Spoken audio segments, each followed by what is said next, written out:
to give you 4 specific examples that I'm going to cover at the end about how a product called Silk tripled their sales by doing one thing, how an artist named Jeff Koons went from being a nobody to making a whole bunch of money and having a lot of impact, to how Frank Gehry redefined what it meant to be an architect, and one of my biggest failures as a marketer in the last few years, a record label I started that had a CD called Sauce.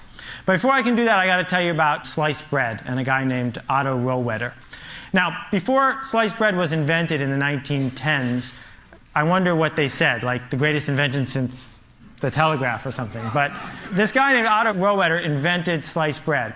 And he focused, like most inventors did, on the patent part and the making part. And the thing about the invention of sliced bread is this, that for the first 15 years after sliced bread was available, no one bought it, no one knew about it. It was a complete and total failure. And the reason is that until Wonder came along and figured out how to spread the idea of sliced bread, no one wanted it. That the success of sliced bread, like the success of almost everything we've been talking about at this conference, is not always about what the patent is like or what the factory is like. It's about, can you get your idea to spread or not? And I think that the way you're going to get what you want or cause the change that you want to change to happen is you're going to figure out a way to get your ideas to spread. And it doesn't matter to me whether you're running a coffee shop or you're an intellectual or you're in business or flying hot air balloons. I think that all this stuff applies to everybody regardless of what we do. That what we are living in is a century of idea diffusion. That people who can spread ideas, regardless of what those ideas are, win. And when I talk about it, I usually pick business because they make the best pictures that you can put in your presentation, and because it's the easiest sort of way to keep score. But I want you to forgive me when I use these examples because I'm talking about anything that you decide to spend your time to do. At the heart of spreading ideas is TV and stuff like TV. TV and mass media made it really easy to spread ideas in a certain way. I call it the TV industrial complex. And the way the TV industrial complex works is you buy some ads, interrupt some people, that gets you distribution. You use the distribution you get to sell more products. You take the profit from that to buy more ads. And it goes around and around and around, the same way the military industrial complex worked a long time ago. That model of, and we heard it yesterday, if we could only get on the homepage of Google, if we could only figure out how to get promoted there, if we could only figure out how to grab that person by the throat and tell them about what we want to do, if we could do that, then everyone would pay attention, we would win. Well, this TV industrial complex informed my entire childhood and probably yours. I mean, all of these products succeeded because someone figured out how to touch people in a way that they weren't expecting, in a way they didn't necessarily want, with an ad over and over and over again until they bought it. And the thing that's happened is they canceled the TV industrial complex. That just over the last few years, what anybody who markets anything has discovered is it's not working the way that it used to. This picture is really fuzzy. I apologize. I had a bad cold when I took it. But the product in the blue box in the center is my poster child. Right? I go to the deli. I'm sick. I need to buy some medicine. The brand manager for that blue product spent $100 million trying to interrupt me in 1 year. $100 million interrupting me with TV commercials and magazine ads and spam and coupons and shelving allowances and spiffs. Also, I could ignore every single message. And I ignored every message because I don't have a pain reliever problem. I buy the stuff in the yellow box I always have. And I'm not going to invest a minute of my time to solve her problem because I don't care. Here's a magazine called Hydrate. It's 180 pages about water. Right?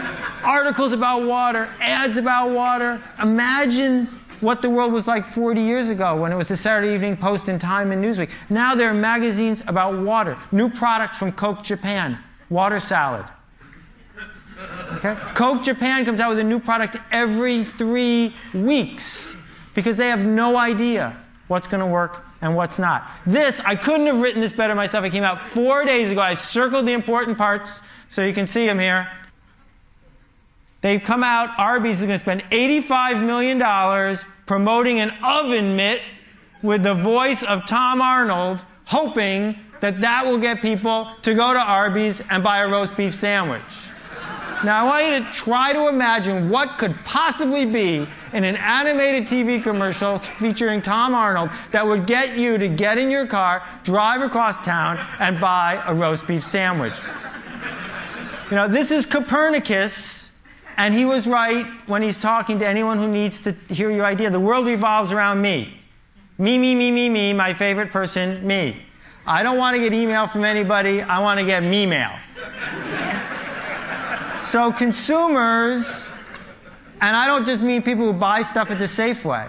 I mean people at the Defense Department who might buy something, or people at, you know, the New Yorker who might print your article. Consumers don't care about you at all. They just don't care.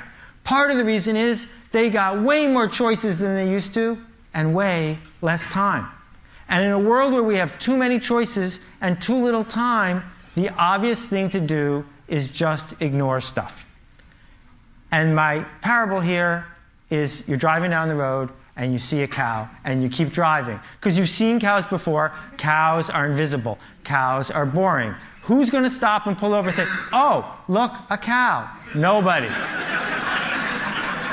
But if the cow was purple, isn't that a great special effect? I could do that again if you wanted. If the cow was purple, you'd notice it for a while. I mean, if all cows are purple, then you get bored with those too. The thing that's going to decide what gets talked about, what gets done, what gets changed, what gets purchased, what gets built is it remarkable? And remarkable is a really cool word because we think it just means neat. But it also means worth making a remark about. And that is the essence of where idea diffusion is going. That two of the hottest cars in the United States is a $55,000 giant car, big enough to hold a Mini in its trunk. People are paying full price for both, and the only thing they have in common is that they don't have anything in common. Every week, the #1 best-selling DVD in America changes. It's never The Godfather, it's never Citizen Kane, it's always some third-rate movie with some second-rate star. But the reason it's #1 is because that's the week it came out. Because it's new, because it's fresh, because people saw it and said, I didn't know that was there, and they noticed it. Two of the big success stories the last 20 years in retail. One sells things that are super expensive in a blue box, and one sells things that are as cheap as they can make them. The only thing they have in common is that they're different. We're now in the fashion business. No matter what we do for a living, we're in the fashion business. And the thing is, people in the fashion business know what it's like to be in the fashion business. They're used to it. The rest of us have to figure out how to think that way, how to understand that it's not about interrupting people with big full-page ads or insisting on meetings with people, but it's a totally different sort of process that determines which ideas spread and which ones don't.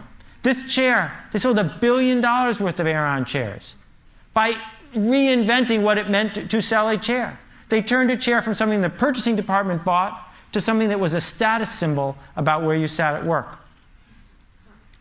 This guy, Lionel Poulain, the most famous baker in the world, he died 2.5 months ago, and he was a hero of mine and a dear friend. He lived in Paris. Last year he sold $10 million worth of French bread, every loaf baked in a bakery he owned by one baker at a time in a wood-fired oven. And when Lionel started his bakery, the French poo-pooed it. They didn't want to buy his bread. It didn't look like French bread. It wasn't what they expected. It was neat, it was remarkable, and slowly it spread from one person to another person until finally it became the official bread of 3-star restaurants in Paris. Now he's in London and he ships by FedEx all around the world. What marketers used to do is make average products for average people. That's what mass marketing is. Smooth out the edges.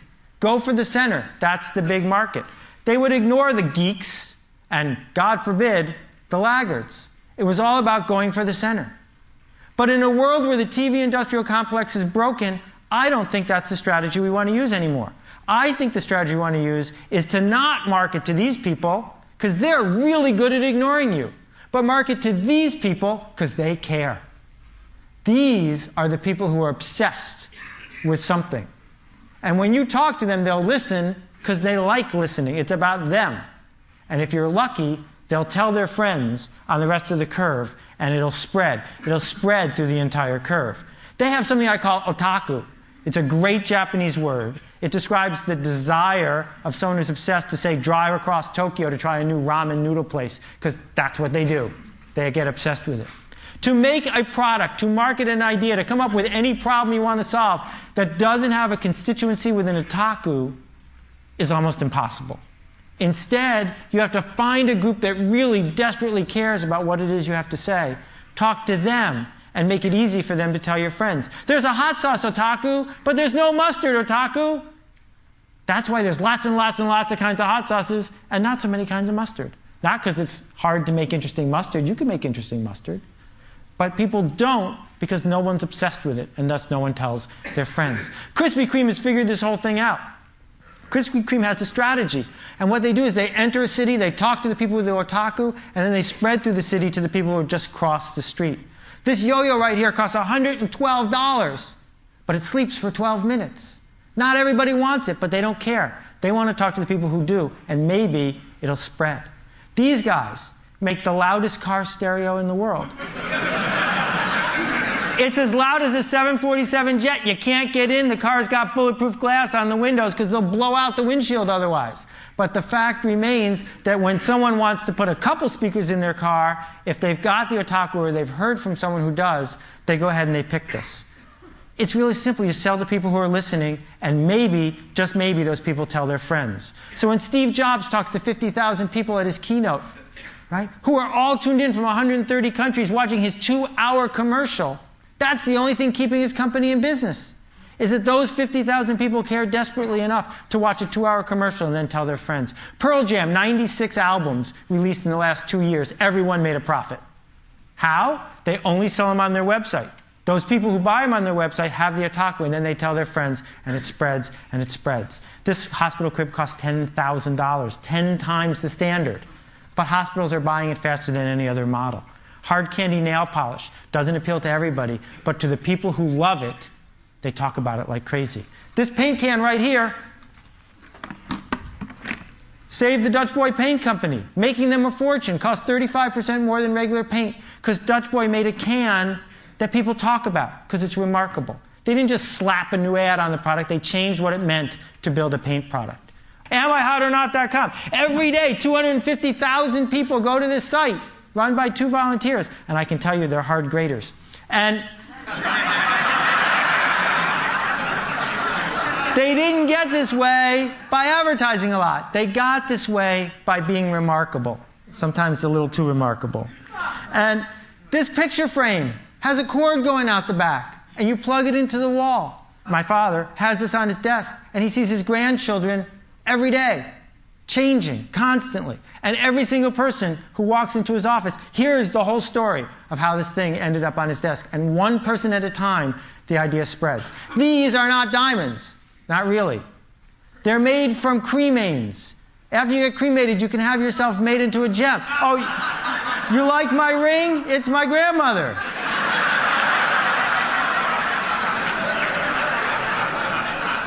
Fastest growing business in the whole mortuary industry. But you don't have to be Ozzy Osbourne. You don't have to be super outrageous to do this. What you have to do is figure out what people really want and give it to them. A couple quick rules to wrap up. The first one is design is free when you get to scale. And the people who come up with stuff that's remarkable more often than not figure out how to put design to work for them. Number 2, the riskiest thing you can do now is be safe. Procter & Gamble knows this. Right? The whole model of being Procter & Gamble was always about average products for average people. That's risky.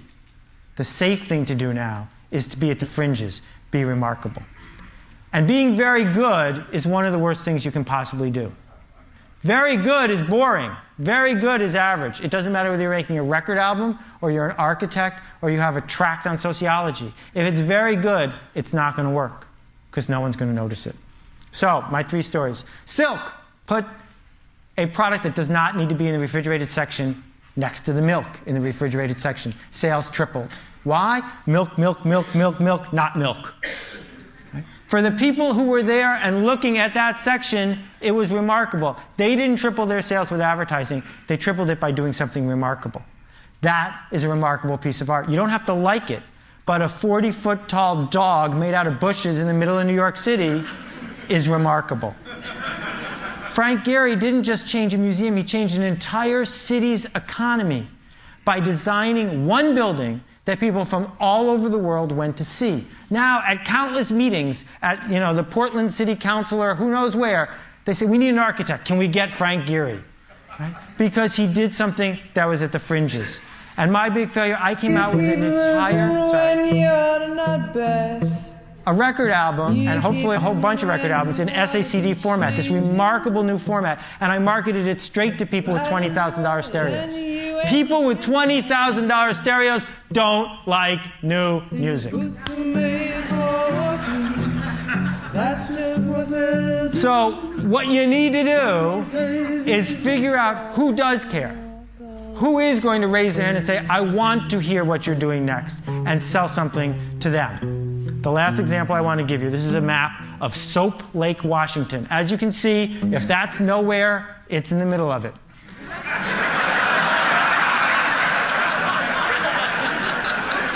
But they do have a lake.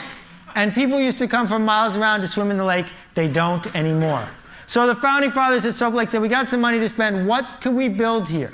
And like most committees, they were going to build something pretty safe. And then an artist came to them. This is a true artist rendering. He wants to build a 55-foot tall lava lamp in the center of town. That's a purple cow. That's something worth noticing. I don't know about you, but if they build it, that's where I'm going to go. Thank you very much for your attention.